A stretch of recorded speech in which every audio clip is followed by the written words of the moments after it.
Hello friend, welcome back to my channel. তোমরা সবাই কেমন আছো? আশা করি ভালোই আছো। তো আজকে কি রেসিপি নিয়ে আসছি নিশ্চয়ই তোমাদের টাইটেল থাম্বনেলে বুঝেই গেছো। তো ব্যাপারটা কি হয়েছে বলো তো, আমি লাস্ট বানিয়েছিলাম লকডাউনের সময়, বুঝেছো? লকডাউনের সময় অনেক কিছু বানিয়েছিলাম, কিন্তু লকডাউনও হেঁটে গেছে আর সেরকমভাবে কিছু বানানো হচ্ছে না। আজকে লকডাউন কত বছর হয়ে গেলো, 2026, মানে 6 বছর হয়ে গেল। তো লাস্ট তখনই সিঙ্গারা বানিয়েছিলাম, তারপরে বানাবো বানাবো করে বানানো আর হচ্ছিল না, কেননা যেহেতু অনেক ঝামেলা থাকে, সেই ঝামেলার ভয়ে আর বানাচ্ছিলাম না। তো এখন না প্রচুর মানে খেতে ইচ্ছা করেছিল, যেহেতু এখন মানে যখন বর্ষাকাল বৃষ্টি হচ্ছিল, তো খেতে মন যাচ্ছিলো, তো তাই ভাবলাম একটু সিঙ্গারা বানাই। তো এখানে তো আমি সিঙ্গারা খাই, কিন্তু ধরো আমাদের বাঙালিদের যেই সিঙ্গারাগুলো হয় সেই সিঙ্গারা আমি মানে খুব কমই খাই যখন বাড়িতে যাই। তো ভাবলাম আজকে দেশের মতন মানে বাড়িতে সিঙ্গারা বানিয়ে দেখি যে কেমন হয় খেতে। তো সেইটাই আমি সিঙ্গারাটা বানাবো, আর ভাবলাম চলো তোমাদের সাথেও শেয়ার করি। তো চলো আমার রান্নাঘরকে যে আমি সিঙ্গারা বানাতে যাই। তো চলো, এখানে দেখো কড়াটা আমি গরম বসিয়ে দিয়েছি সিঙ্গারার আলুর টাফিংটা রেডি করার জন্য। আর আমি এখানে পুরোপুরি এই যে টাফিংটা সরষের তেল দিয়েই বানাবো। তোমরা চাইলে এখানে সাদা তেল ব্যবহার করতে পারো, আমি মনে করি সরষের তেল একটু বেশি টেস্ট হয়। তো তেলটা দিয়ে দিলাম, তেলটা হালকা গরম হয়ে গেছে, এখানে আমি 5 ফোড়ন দিয়ে দেব বা সম্বুরা। এবার এখানে গ্যাসটা আমি একটু কমিয়ে দেব, কাঁচা লঙ্কা আদা কুচি দিয়ে দেব। এটা আমি মিক্স করে নেব, বেশিক্ষণ না, 1 মিনিটের জন্য এটা আমি মিক্স করব। আমার 1 মিনিট হয়ে গেছে। এবারে এই যে আলু সিদ্ধ করে নিয়েছিলাম আর ছিলকাগুলো তুলে নিয়েছি, এবারে আলু এই ভেঙে দিয়ে দেব আলুগুলো।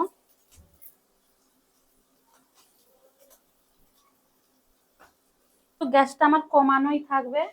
এবার আমি মিক্স করব, যেহেতু নিচে বসে না যায় তাই এটা আগে ভালো করে মিক্স করে নেব। এখানে আমি এক এক করে গুঁড়ো মশলা মিক্স করব। স্বাদ অনুসার নুন দিয়ে দিলাম, সামান্য পরিমাণে হলুদ আর একটুখানি দিয়ে দিলাম। এবার লঙ্কার গুঁড়া কম করেই দিলাম, কেননা যেহেতু লঙ্কার গুঁড়ো ঝাল। সামান্য পরিমাণে জিরার গুঁড়ো, সামান্য পরিমাণে ধনে গুঁড়ো। এবারে এটা ভালো করে মিক্স করে নেব।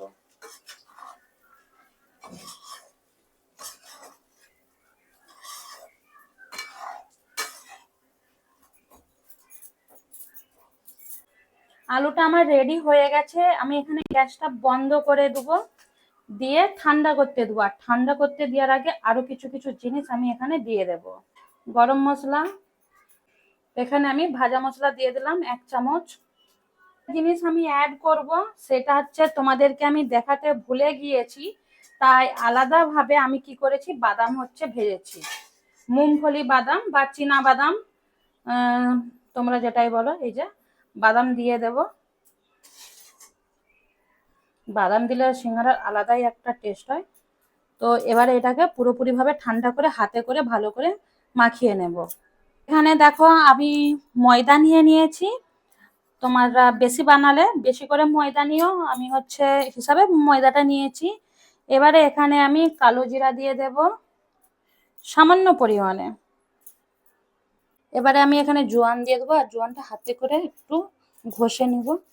তো দিয়ে দিলাম, নুন দিয়ে দিলাম, যাতে একটু ময়াম আর খাস্তা হয়, তাই এখানে আমি সাদা তেল অ্যাড করলাম। তোমরা চাইলে এখানে ঘিও দিতে পারো। এবারে আমি এটা ভালো করে হাতে করে মিক্স করব। যখন আমি এই যে এরকম ডো তৈরি করব, যাতে ডোটা তৈরি হয়, ততক্ষণকে এটা ভালো করে আগে মিক্স করে নেব। এই দেখো পুরো হাতে করে এটা ডো একটা হয়ে গেছে।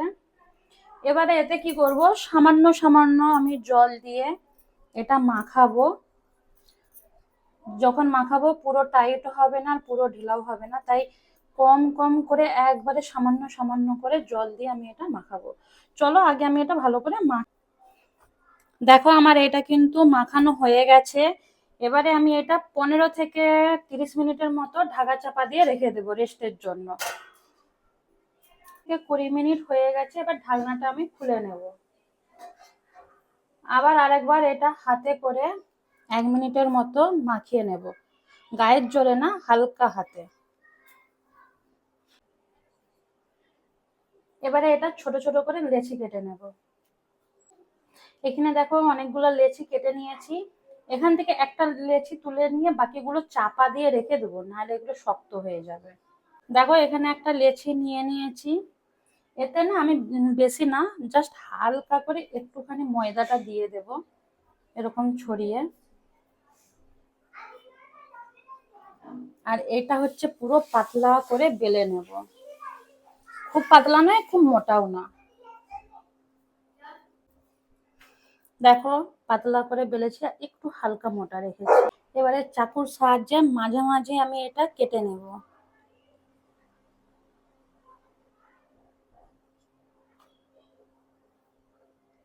এই যে দেখো, এখানে দেখো আমি একটা বাটিতে জল নিয়ে নিয়েছি। আর এই যে আলুর যে টাফিংটা রেডি করা ছিল, এটাও আমি এখানে সাইডে রেখে দেব। এবারে এই যে ধারগুলোতে একটু জল দিয়ে দেব।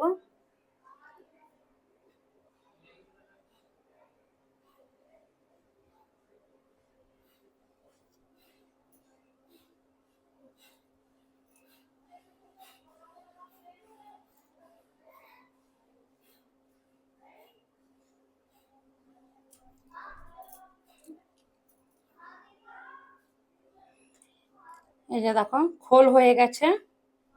এবারে আমি এতে আলুটা দেবো। তোমরা হাতেও দিতে পারো বা চামচের সাহায্যেও দিতে পারো।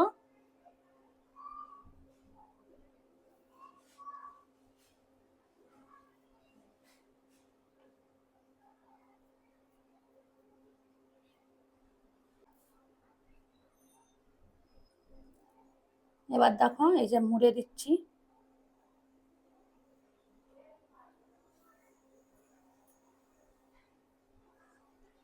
দেখো দোকানের মতন তো ভালো করে শেপ দিয়ে বানাতে পারবো না, এটা তো ঘরে বানানো। তো এই যে দেখো, চলো এরকম করে করে বাকি সিঙ্গারাগুলো বানিয়ে নেব। এই দেখো, প্রথমে যে একটা দুটা যে সিঙ্গারা বানিয়ে দেখিয়েছিলাম, এইগুলোর এই দুটো হাল। কেননা যে কোনো জিনিস প্রথমের অবস্থা তো জানো কীরকমই হয়, বাকিগুলো বেশ কি সুন্দর হয়েছে। তো চলো এই কটা আগে ভেজে নিই, বাকি ভাজতে ভাজতে বাকিগুলো রেডি করে নেব। এখানে আমার তেলটা গরম বসিয়ে দিয়েছিলাম, আর আমার গরম হয়েও গেছে। আর এই তেলটাতে কি বলতো, আমি আগের দিনে গোলাপ জামুন বানিয়েছিলাম, সেই তেলটা আর কিছুটা তেল অ্যাড করেছি। তো চলো একটা একটা করে ছেড়ে দিই সিঙ্গারাগুলো।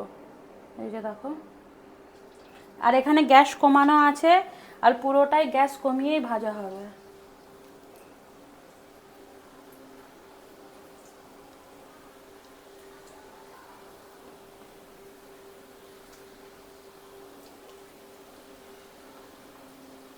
এগুলো আমি এবারে গ্যাস কমিয়ে ভাজতে থাকবো।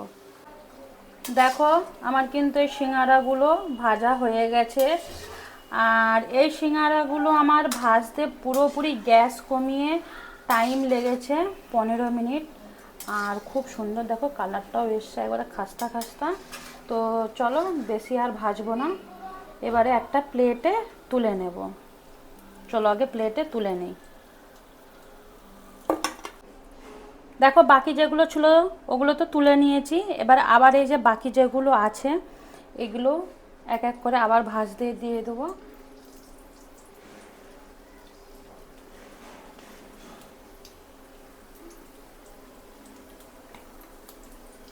এগুলো ভাজা হতে থাকো। তো দেখো কিছুটা হচ্ছে ময়দা বেশি হয়েছিল, ওগুলো কি করব ভাবছিলাম। তারপরে ভাবলাম চলো মিষ্টি দোকানের মতন এরকম 4টে নিমকি তৈরি করে নিই বড় বড় দেখে। তো এই নিমকিগুলোই করেছিলাম। আর এখানে দেখো আমার সিঙ্গারাগুলো কিন্তু কমপ্লিট হয়ে গেছে, আর প্লেটে করে সাজিয়েছি। আর এখানে হচ্ছে কিছুটা আমি সিঙ্গারা সাজিয়েছি, আর কিছুটা সিঙ্গারা এই যে এগুলো তোমরা দেখতেই পাচ্ছ হয়েছে। আর এখানে আমি মাঝখানে রেখেছি তোমার হচ্ছে ধনে পাতার চাটনি, তার সাথে আরও অনেক কিছু দেওয়া আছে এই চাটনিতে। আর চাটনি তো মানে সিঙ্গারার সাথে যদি চাটনি খাওয়া হয় দারুণ লাগে খেতে। টমেটো সস দিয়েও খেতে পারো। আমার তো মানে এখানে চাটনি দিয়ে হেভি লাগে। আর সিঙ্গারাগুলো দেখো কত সুন্দর দেখতে হয়েছে। যখন আমি সিঙ্গারা বানিয়েছিলাম ওই দুটো সিঙ্গারা আসলে ওই দুটো বানাতেই আমার একটু অসুবিধা হয়ে গিয়েছিল, যেহেতু ক্যামেরার সামনে আর স্ট্যান্ড রেখে করি তো, আর স্ট্যান্ডের দুপাশে হাত দিয়ে তো অসুবিধা হচ্ছিল, তাই ওই দুটো হয়নি ভালো। বাকিগুলো কিন্তু সবগুলোই ভালো হয়েছে দেখতে, দেখো। আর হ্যাঁ, তোমরা বাড়িতে কে কে সিঙ্গারা বানাও? আমি জানি কম বেশি সবাই বানাও। আর সিঙ্গারা বানাতে তো ঘরে বানাতে তো সবাইকে ভালোই লাগে। যারা যারা বাড়িতে সিঙ্গারা বানাও তারা কিন্তু জানিও যে তোমাদেরকে বাড়িতে সিঙ্গারা বানাতে কেমন লাগে, তার টেস্ট কেমন লাগে। আর কে কোথা থেকে আমার ভিডিওটা দেখছো এটাও জানিও। তো চলো, আজকে আমার এই সিঙ্গারা রেসিপিটা যদি তোমাদেরকে ভালো লাগে একটা লাইক কমেন্ট শেয়ার করে দিও। আর হ্যাঁ, আমি কিন্তু সিঙ্গারাটা খেয়ে দেখেছিলাম, খুব ভালো হয়েছে। আর সবাইকেই কিন্তু সিঙ্গারাটা খেতে ভালো লেগেছে। চলো এই পর্যন্তই, টাটা। আবার দেখাবে কোনো একটা ভিডিওর সাথে।